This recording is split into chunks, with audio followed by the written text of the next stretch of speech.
Bonjour à tous et bienvenue dans cette 15e et dernière vidéo du défi des 15 jours de développement personnel pendant laquelle vous m'avez posé vos questions et auxquelles j'ai répondu une question par jour, tous les jours, pendant 15 jours.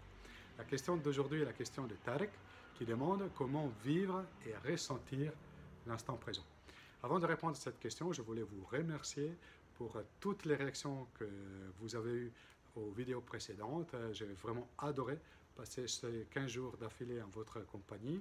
J'ai adoré lire vos questions, j'ai adoré lire vos commentaires, vos partages au sein de la communauté.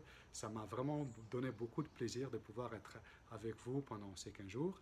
Et si vous restez jusqu'à la fin, une petite surprise pour continuer éventuellement ce rapport quotidien si cela vous intéresse.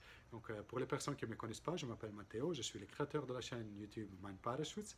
C'est une chaîne autour du développement personnel sur laquelle toutes les semaines vous pouvez trouver les meilleures idées issues des livres et des développements personnels sous forme de synthèse vidéo.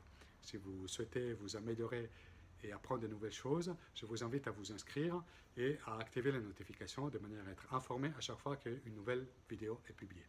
Je reviens à la question de Tarek qui nous demande comment vivre et ressentir l'instant présent.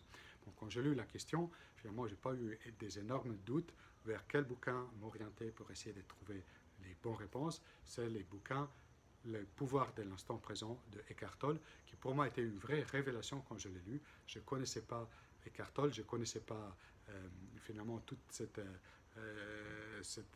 philosophie autour de l'instant présent et de la pleine conscience. J'étais capturé et donc c'est avec grand plaisir que je partage ce que j'ai appris avec vous. Donc finalement, Eckhart Tolle, il parle de deux éléments qui nous distraient, qui ne nous permettent pas de rester connectés à l'instant présent. Le premier, c'est les pensées compulsives et le deuxième, ce sont les émotions négatives réprimées.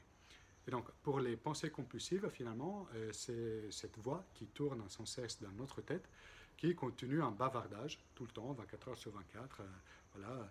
On est tellement habitué à cette voix qu'on finit par considérer que c'est normal, que notre cerveau nous parle tout le temps, et on finit même par croire que cette voix interne de notre cerveau, c'est nous-mêmes. Eh bien, cette voix-là, elle n'est jamais connectée à l'instant présent, elle est toujours ou alors orientée au futur, parce qu'elle nous pousse vers la recherche du bonheur ou de l'accomplissement qui nous échappe dans l'instant présent. Et donc, elle nous fait croire que si, en nous projetant dans le futur, ben voilà, c'est là qu'on va trouver le bonheur et l'accomplissement qu'on n'arrive pas à obtenir dans le présent. Et la deuxième chose, c'est éventuellement rester prisonnier des remords ou des souvenirs du passé, donc finalement des expériences très douloureuses ou alors très riches voilà, qu'on n'a jamais réussi vraiment à dépasser. Et donc on revient sans cesse à revivre des choses qu'on a déjà vécues dans nos souvenirs et finalement on n'est plus dans l'instant présent. Et pour lui, finalement, c'est très important de comprendre qu'il est possible de prendre de la distance avec cette pensée compulsive. Et il donne quelques exemples d'exercices à faire pour y arriver, finalement, tout autour de l'observation et de l'attention. Quelque chose que l'on peut observer assez facilement, c'est déjà la respiration, de prêter attention à son inspire et son respire. Finalement, c'est voilà, quelque chose qui nous accompagne toujours et qui finalement nous permet de nous retrouver dans l'instant présent. La deuxième chose, c'est d'observer nos pensées incessantes. Donc vraiment de faire attention à qu'est-ce qui traverse mon esprit en ce moment. Quelle est la pensée qui revient. Donc juste observer la pensée incessante qui occupe notre cerveau en ce moment. Ou alors de sortir de notre tête et de rentrer dans notre corps, donc de faire attention à nos sensations. Parfois, observer les sensations dans les mains, dans les pieds, voilà, c'est quelque chose qui nous aide finalement à sortir de ces passés incessantes et de rentrer à nouveau dans le corps. Quelque chose que vous pouvez aussi observer, c'est le fait de donner une attention complète à l'activité que vous êtes en train de faire. Par exemple, quand vous êtes en train de manger ou quand vous prenez une douche, de vraiment faire attention aux sensations corporelles qui sont associées à cette activité. Ça peut être aussi le fait de prêter une attention complète à la tâche professionnelle de votre travail que vous êtes en train de réaliser. Et donc c'est un moment où vous oubliez tout le reste, vous vous concentrez vraiment sur la tâche. Il y a un auteur que je trouve vraiment inspirant par rapport a cette capacité à faire attention à ce que l'on fait tous les jours, qui est Thich Nhat Hanh. Je vous conseille aussi de les lire si vous ne le connaissez pas.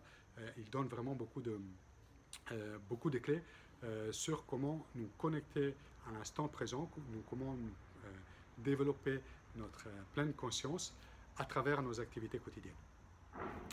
Deuxième aspect qui nous empêche de rester connectés à l'instant présent, ce sont les émotions négatives réprimées. Très souvent, en fait, on ressent des émotions et souvent avec les sensations négatives, les émotions négatives, on essaie de les ignorer, de faire semblant qu'elles ne sont pas là. On essaie de les exclure de notre vie. Alors qu'au contraire, afin de pouvoir les dépasser, il est beaucoup plus intéressant de les accueillir, de les observer, de les regarder et finalement nous apercevoir que tout comme nous ne sommes pas nos pensées incessantes, nous ne sommes pas non plus nos émotions négatives. Et donc parfois, on peut vouloir les mettre à côté, déjà parce que c'est des émotions désagréables, mais aussi parce qu'on a peur qu'on soit cette émotion-là. Donc, quand on ressent une émotion qui nous est particulièrement désagréable, ça peut être par exemple la jalousie ou la colère, on n'a pas envie de se sentir nous-mêmes une personne jalouse ou colérique. Donc, le fait de l'ignorer, c'est pour nous une manière de dire « moi, je ne suis pas mon émotion ». Mais en fait, ce n'est jamais le cas. Et ne serait-ce que le fait de pouvoir l'observer, le fait qu'ensuite vous pouvez passer à une autre émotion, c'est la preuve que vous n'êtes pas votre émotion. Tout comme vous êtes capable d'observer vos pensées incessantes, vous pouvez aussi observer vos émotions. Et donc finalement, vous pouvez les observer, les accueillir, même parfois les bercer, comme dit Thich Nhat Hanh. Ça permet à votre émotion de se sentir accueilli, vu, et finalement, ça vous permet de passer à la suite beaucoup plus rapidement que si vous essayez de l'ignorer. Donc le conseil de lecture sur ce thème de l'instant présent, c'est le pouvoir du moment présent et les miracles de la pleine conscience. Donc je vous invite vraiment à lire ce bouquin, à regarder les vidéos que j'ai réalisées sur ceci.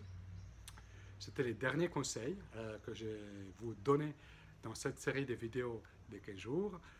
À nouveau, n'hésitez pas à me dire ce que vous avez en pensé, mais surtout, si ces rapports plus intimes, plus quotidiens vous a plu, je vous invite à aller regarder cette vidéo surprise pour que vous puissiez un peu découvrir comment on peut continuer cette relation plus continue aussi dans les prochains jours. Je vous remercie à nouveau pour votre accueil et vos réactions et je vous dis à très bientôt pour de nouvelles idées.